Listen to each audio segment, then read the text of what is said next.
of the setting sun.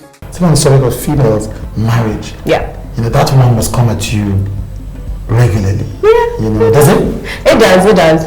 I don't feel the pressure when I was in London at all. How can you not? You don't do that kind of thing. At all. But then you get here, and again, I'll talk about my mum. So with her line of work, she's always doing ashwebi for somebody, and she always gets invited to the wedding. So my mum goes to weddings maybe twice every 2 weeks. So when she's done and she comes back, she's like, the wedding today was so nice. So, we're going to do your own, and it's going to be even better than that. And I'm like, really though? So we have this conversation, and I know where she's coming from. I mean, two of my siblings are married, and naturally in Yoruba culture is you get rid of all of your girls before you get rid of your boys. And I'm the last girl. So she's like, I want you to settle down. I want to make sure that everything is okay. She got rid of the first two. She's gotten rid of my sister and my older brother. So it's me and my other brother left. So I'm the only girl left. Wow. So I'm top priority right now. I'm fresh meat. Even when I'm speaking to my aunts in London, people that I wouldn't expect to hear it from, she's like, my aunt says to me, I'm coming to Nigeria in September, so you introduce me to your fiancé. I was like, you didn't even ask for a boyfriend. You didn't even ask for a date. You asked for a fiancé.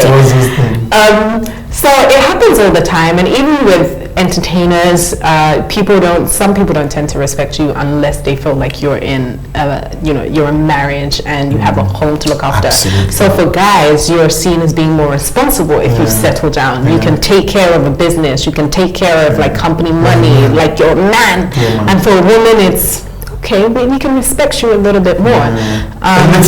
Just a little bit more. Instead of calling you by your name or whatever, they start calling you madam and sister and stuff like that. So the pressure is there, but for me, I've seen a lot of failed marriages, a lot of failed relationships. I've seen a lot of people who aren't even happy in their marriages, and happiness is my priority. So I'd rather if it means being single and not married and I still have happy, I will keep that until the day that I find it. So you're single? I am. That's just weird, isn't it? Like, I don't expect that. Like, there are too many men who are like, she's a liar. She's telling him an answer. Are you kidding? So that he can just move on quickly. No, I'm pretty open, right? I'm going to push this question. Yeah, go stop ahead. me at any time. Go ahead. Look, Chude, that's not your business. I'm ready for this.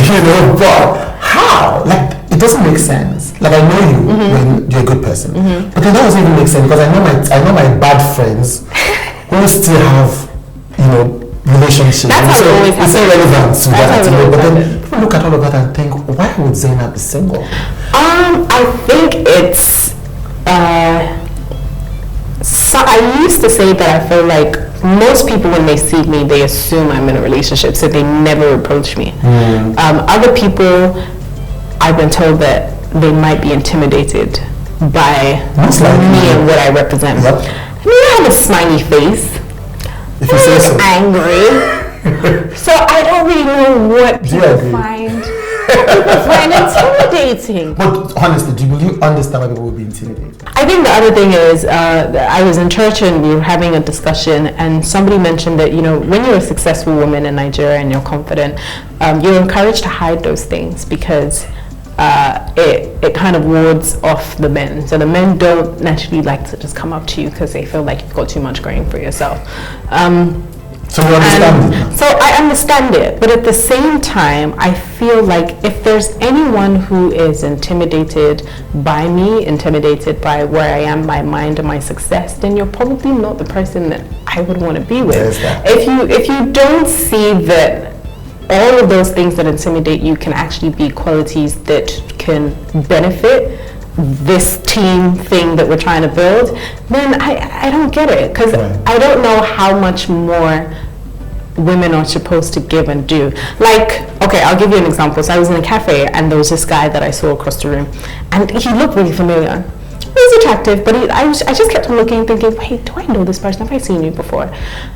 If I was in anywhere else, the guy would have come up to me and said, oh, hi. I don't know, he would have said something. And I'm the kind of woman that if I was in the mood at that point in time, I would have gone up to him and be like, wait, I feel like you look familiar, and just struck up a conversation if I just felt like it. But at that point I was like, gosh, you guys are not even trying. Yeah, you need to like make that effort. Like, So, you walk across, use your words. Just say hi. I know. I grew up with them. So you tell them. I am from the land of freedom, the land of the setting sun.